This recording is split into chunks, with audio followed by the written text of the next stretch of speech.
이사야 4장 3절에서 6절. 시온에 남아있는 자, 예루살렘에 머물러 있는 자, 곧 예루살렘 안에 생존한 자 중 기록된 모든 사람은 거룩하다 칭함을 얻으리니, 이는 주께서 심판하는 영과 소멸하는 영으로 시온의 딸들의 더러움을 씻기시며 예루살렘의 피를 그 중에서 청결하게 하실 때가 됨이라. 여호와께서 거하시는 온 시온 산과 모든 지폐 위에 낮이면 구름과 연기, 밤이면 화염의 빛을 만드시고 그 모든 영광 위에 덮개를 두시며 또 초막이 있어서 낮에는 더위를 피하는 그늘을 지으며 또 풍우를 피하여 숨는 곳이 되리라. 오늘 말씀 제목은 시온에 남아있는 자. 어제는 여호와의 싹인 예수 그리스도에 대해서 보았습니다. 절망의 때, 여호와의 날, 말일에 예수님께서 오시고 그 예수님께 피하는 자들은 영화롭고 아름답게 될 것을 말씀해 주셨어요. 3절 보면 시온에 남아있는 자, 예루살렘에 머물러 있는 자, 곧 예루살렘 안에 생존한 자 중 기록된 모든 사람은 거룩하다 칭함을 얻으리니 그랬습니다. 여기 시온에 남아있는 자, 예루살렘에 머물러 있는 자와 생존자는 하나님의 은혜로 택함 받은 자이고 믿음으로 구원받은 자들로 이들은 그리스도를 믿고 그리스도 안에서 사는 성도들입니다. 이들은 거룩한 자라 칭함을 얻고 점점 거룩해질 것입니다. 이들은 죄 짓는 일에 참여하지 않았고 세상에 물들지 않았고 거룩함을 지키며 타락한 세상에서 세속화되지 않은 신앙의 절개를 지킨 자들을 말합니다. 요한계시록 3장 4절에서 5절에 그러나 사대의 그 옷을 더럽히지 아니하는 자 몇 명이 내게 있어 흰 옷을 입고 나와 함께 다니리니 그들은 합당한 자인 영고라. 이기는 자는 이와 같이 흰 옷을 입을 것이요 내가 그 이름을 생명책에서 반드시 흐리지 아니하고 그 이름을 내 아버지 앞과 그 천사들 앞에서 시인하리라. 그리고 계시록 19장 8절에는 이렇게 말씀하십니다. 그에게 빛나고 깨끗한 세마포 옷을 입도록 허락하셨으니 이 세마포 옷은 성도들의 옳은 행실이로다 하더라고 했습니다. 갈라디아서 4장 26절에 오직 위에 있는 예루살렘은 자유자니 곧 우리 어머니라고 했습니다. 위에 있는 예루살렘은 신령한 예루살렘, 즉 영적 세계와 하늘나라를 가리킵니다. 그러므로 성도가 하나님과 동행하며 하나님의 말씀대로 순종하며 옳은 행실을 할 때에 점점 거룩해지는 것입니다. 그렇다고 그들이 자격이 있어서 남겨두신 것이 아니라 하나님의 긍휼로 남겨두신 거예요. 훌륭해서 남겨두신 것이 아닙니다. 역사적으로 볼 때 포로에서 제외된 자들은 비천한 자들 뿐이었습니다. 포로로 끌려간 사람들은 전부 다 고관들이었고 지식인들이었고 총명한 자들이었어요. 그런데 이 모든 자들이 거룩하다는 칭함을 얻는다라고 하고 있어요. 이것은 말일에 예수님께서 선택된 모든 자들의 죄를 소멸하시고 거룩하게 하는 역사를 이루시게 될 것을 말하고 있습니다. 그러면 예수님의 거룩함의 역사에 어떤 자가 참여할 수 있을까요? 자기가 죄인인 것을 알고 늘 회개하며 자기의 부족함을 인정하며 주님께 손들고 나오는 자가 참여할 수 있습니다. 예수님께서 이 땅에 오셨을 때 세리와 창기는 예수님을 믿고 따라갔지만 바리새인과 서기관들은 예수님 앞에 나오지 않고 믿지 않았고 자신들을 맡기지 않았습니다. 예수님께 나왔던 세리마태는 예수님의 제자가 되었고 막달라 마리아는 아름다운 여인이 되었습니다. 그리고 수가성에 남편이 5이 있었던 여인은 새로운 사람이 되었어요.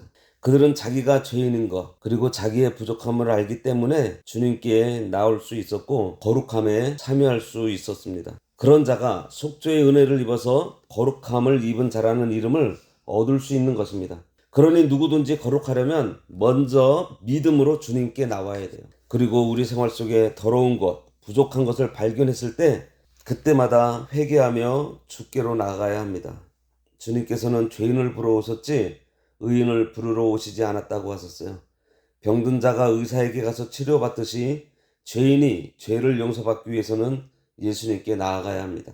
이렇게 자기가 죄인인 것, 또 연약하고 부족한 것도 알아야 하지만 더 중요한 것은 우리가 하나님을 바로 알아야 합니다.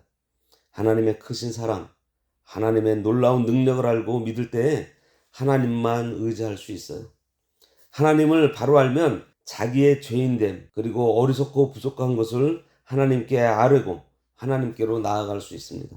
즉 하나님을 바로 알게 되므로 자기 자신이 죄인이라는 사실을 깨닫게 되고 자격 없는 이 사람을 구원해 주신 것에 감사하며 그 쓰임에 온전히 순종하게 되는 것입니다. 여기에 기록된 모든 사람은 하나님의 생명책에 이름이 기록된 자들, 즉 택한 백성들입니다. 그들이 거룩하다 칭함을 얻는다는 것은 내가 거룩하게 되는 것이 아니라 하나님께서 거룩한 자로 불러주셨다라는 선언이에요. 내가 노력해서 그 자격을 따내는 것이 아니고 주님께서 은혜로 내가 너를 거룩한 자라 완전한 자라 불러주신 것입니다. 4절에 보면 이는 주께서 심판하는 영과 소멸하는 영으로 시온의 딸들의 더러움을 씻기시며 예루살렘의 피를 그 중에서 청결하게 하실 때가 됨이라 그랬습니다.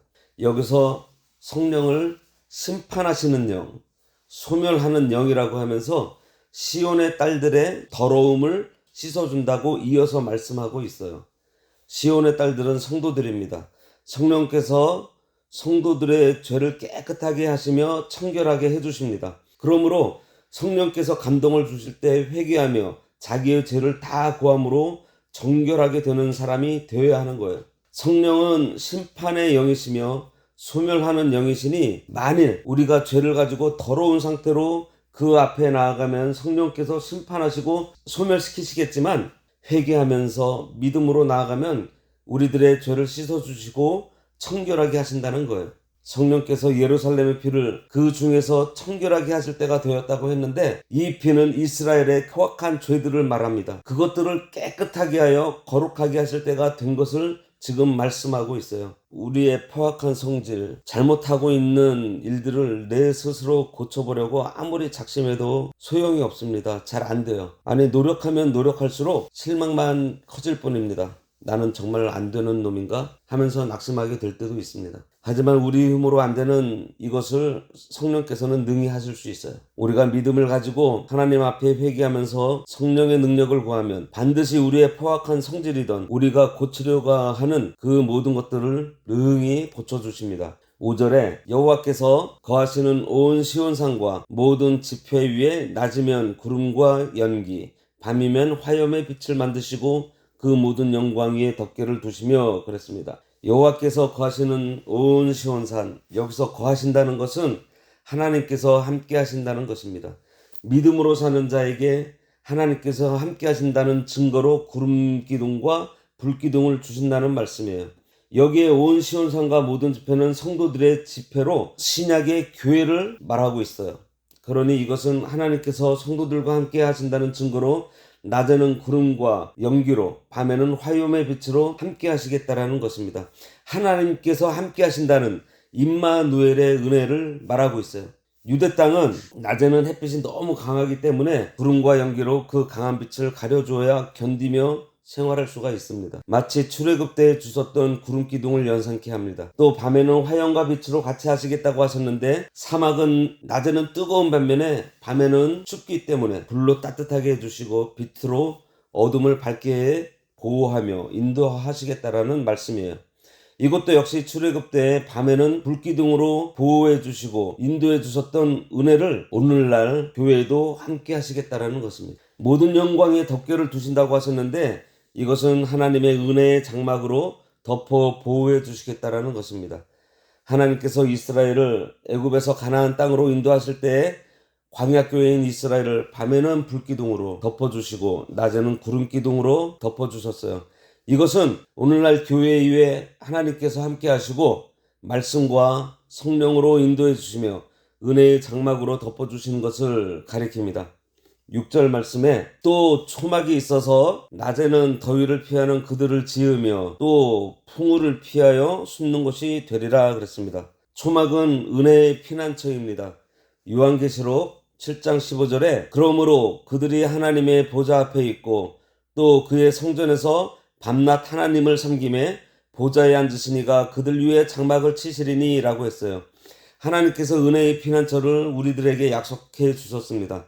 그런데 숨을 수 있는 좋은 곳을 아무리 우리들에게 제공해 주어도 그 말씀을 믿지 않고 그곳에 숨지 않으면 그 혜택을 받을 수 없어요. 피난처에 숨는 것이 믿음입니다. 초막이 혹시 무너질까 의심하는 자는 초막 안에 들어가지 못해요. 이 초막이 나를 보호해 줄 것이라고 믿는 자만 들어가 피난할 수 있습니다. 하나님께서는 믿고 의지하며 그 은혜 안으로 들어가는 자를 보호해 주세요. 그날은 주님께서 오셔서 우리와 영원히 동거하는 날이 시작되는 날입니다. 그날은 심판의 날이기도 하지만 믿음을 지킨 우리 성도들에게는 구원의 날이에요. 그러면 그날을 어떻게 하면서 우리가 기다려야 할까요?